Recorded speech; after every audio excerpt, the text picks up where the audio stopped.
yung sinasabi ng pulis sa akin.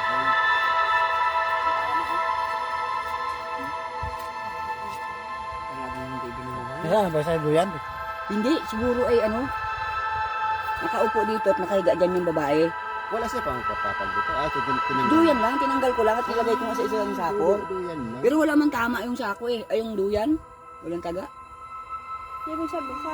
Dito, kaya nakasandal yan dyan ah. Sabi daw, magkapatong daw. Sabi nung nagtaga. Patong? Oo. Sabi daw niya, magkapatong daw sa ating daw babae, tinamaan.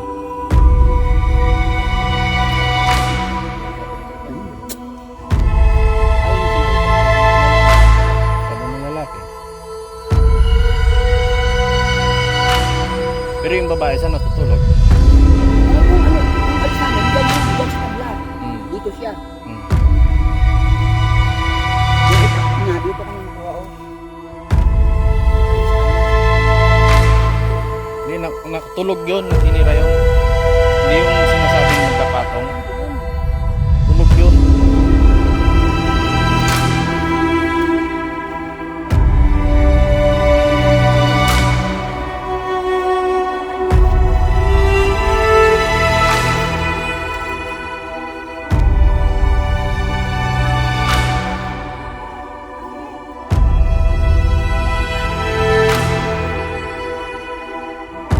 Dali na lahat ng gamit niya. Lahat ng gamit. Walang iiwan na gamit dito. May mga anak yan doon. Walang sinong susuporta ng mga anak niyan.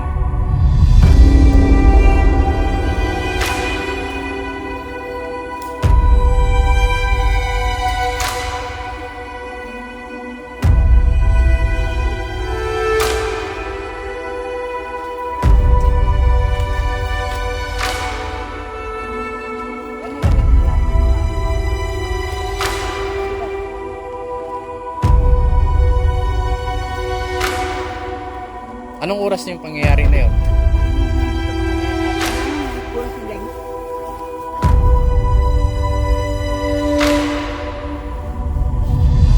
Tapos, oh, nangyari na.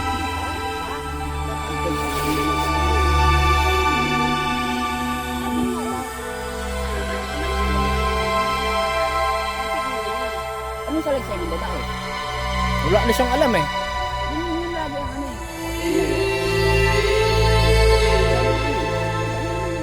Yun. Sabi ng babae, nung pangyayari na yun, wala na siya alam. Pagising daw niya, puro na sa dugo. Nung sabi ng lalaki daw, nagkapatong sila. Ganun, yung naniwala ang pulis. Lagi nila nakita yung babae na yun. At kasama dito mag-inom ng lalaki na ngayon ay Ayun nga, yung kwento nga ng babae, bago lang daw. ayaw kasi umuwi kasi yung babae daw. Pag umuwi na doon, yung gabi na yun, susuntok ko na naman daw siya sa ulo. Hindi lang nga daw sa buhok dito. Kaya sabi ni Padre Ruben eh, huwag naman, ang babae may batas tayo dyan. Kaya nagalit si lalaki. Umuwi. Sa Ruben. Nung inaano niya yung babae, nagalit si sa Ruben. Ay, huwag naman anya bayan ganyan. May batas na tayo sa ganyan eh. Hanggang siguro lalong nagalit yung Tapos, hindi pa sumama yung babae. Ang tagal pa namin. Pinauwi namin, sabi ko, dadamay ka lang dito, umuwi ka na. Yan, bago kami umalis, nandun siya eh, nung pagulong-gulong siya dyan. Yan, hanggang nagkakagulo yung mga idea. Sabi ko, nagabasag na yata kako yung mga gamit ni Tarubin. Hanggang nakarating dun sa puno ng kawayan yung babae na yun. Ay, ano nga ni Tarubin ngayon, pinuntahan ko din yung anak ko ni Wilhard. At siyempre, lalaki. Baka yung lalaki, nandiyan lang din nanunood. Makita pa na... Ano ito, kuya? Ni Tarubin. Ano ito? Mga damit niya? Yung Pumunta iba ako doon, doon, ako na yung bag. tinulungan ko na. Dinala ko dito. Patulong Hirap pa na niya, hirap na dala. kami. Hindi may bagpapak. Sabi ko ay pakiusap naman. Ito Sabi ko, naman, sinaulit ng pulis. magpahinga ka na lang. Kahit Umistedi ka na lang dito magsinungaling, sa wala. isang pwesto dito. Pinakita Hininga ko ni dito. Wing. Pero inaakit ko kasi dun sa ano, hindi na nga. Ay, pila kaya yan, nagbali yun eh. 1,000 daw. Hmm. Baka ito yung sabing binili ng bigas Ay, sa hindi. ulam. Ah, may dati na yan. Wala. Wala siyang pera. Tagal mo yan. Aywan ko lang, baka kaunan dito sa bag. Katbadjin ko. Wala. Tsaka yun, may ano pati, may iniimik sa amin. Andyan yung bag nun? Ang iniimik kasi noon, may tabi daw siyang pera para sa mga anak niya. Kahit ano daw nangyari, hindi niya Oo, yun. binabawasan. Ayun ngayon kuya, hindi namin alam kung kanino, saan. Ewan lang nga. Kasi alam namin yun sa Ipo. Isusurprise daw niya yung anak niya eh. Kasi- Papadalan daw niya. Kasi uuwi po na ng December yan sa, ayun balak, na uuwi na sa Bicol ng December, kaya nag-iipon ho po yun. Yung nga. Tapos ang alam namin, may mga pairam-hiram nun sa mga katrabaho niya, ay ngayon, di pa may mahabol. Kasi hindi naman alam kung sino-sino yun. May manok pa kayo isa yun dito. Dinala na po. Hindi, Hindi, may inahin pa eh. Hindi namin Wala. mahuli eh. mahuli. Saka na lang. Hindi, pahuli na lang daw at ibibigay daw sa kay Unsi na yun ah. Ano na lang yung, kayo na lang po. Bahala na si Bayaw doon, Rini Boy. Opo. Ibabalik Kaya daw din doon namin pati magsikaso galing kasi yun. gabi na rin po kami. Wala pa itong tulog, galing pa itong Ayaw Bicol. kong iwan yung si Tarubin. Galing pa kami Bicol. Wala pang tulog po Wala yun. kaming tulog. Pagdating galing Bicol, dinaanan lang kami Nakakit doon nga sa namin bahay. yung papunta doon sa Ako bahay. yung babae na yan, kung bumalik man yung asawa, edi sila magtagaan. Kung halimbawa, ano. Tulog talaga. Ayan na ng pulis. Tulog eh. Upo-upo. Tulog na binanata niya. Kasi man laban yun eh. Kasi kung gising yon, Ay, palibhasa talagang na binabantayan na ano. kung mangyari man, tablahan talaga. Hindi ba din magpapagabyado yun? Kasi may Eh, itak na din eh. haba din ang itak nun. Oo. May itak din eh. Yun talaga. Wala kalaban-laban eh. Nandiyan itak sa loob ng pawso.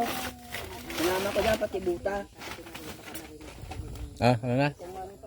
Baka mag-alala yung tatlo doon. Ayun, Sa Ipo. ano, wala nang, hindi na makakalabas yun. Hindi na, habang buhay na rin. Kaya yung babae, Mag-apila lang kayo ba may hearing, kahit isa sa inyo, Hmm. para updated ang kwan. yun na lang ang kulang. Kasi i-release yun pag walang mag-apila eh. Oo. Sana nga hindi na makalaya. Ano nga, laking purwisyo nila. Pati nga dyan sa babae, may bubisit kami. Kung hindi man dahil sa kanya, kung sumama siya dun sa asawa Oo niya. po. Hindi naman yung nangyari. Siya pala kakauntaran. Oo, siya. Kung sumama siya Kapatid dun. ni Tito Ruben? Ito po, ako. Bayaw. Sabi ko, kung sumama siya, sabi ko, ayan ang laking purwisyo ka kung ginawa niyo. Kung sumama ka dun sa asawa mo, sanay ka naman. Hindi dapat. Oo. Ay, ito yung biro ng tagaw? Kaya na yung sombrero sa baon. Ano? Ebidensya pa yan eh. Dapat dinala yan doon. Bala ko nga, sinugin eh, tagain din yung itak ni ko, no? Tara na. Ha?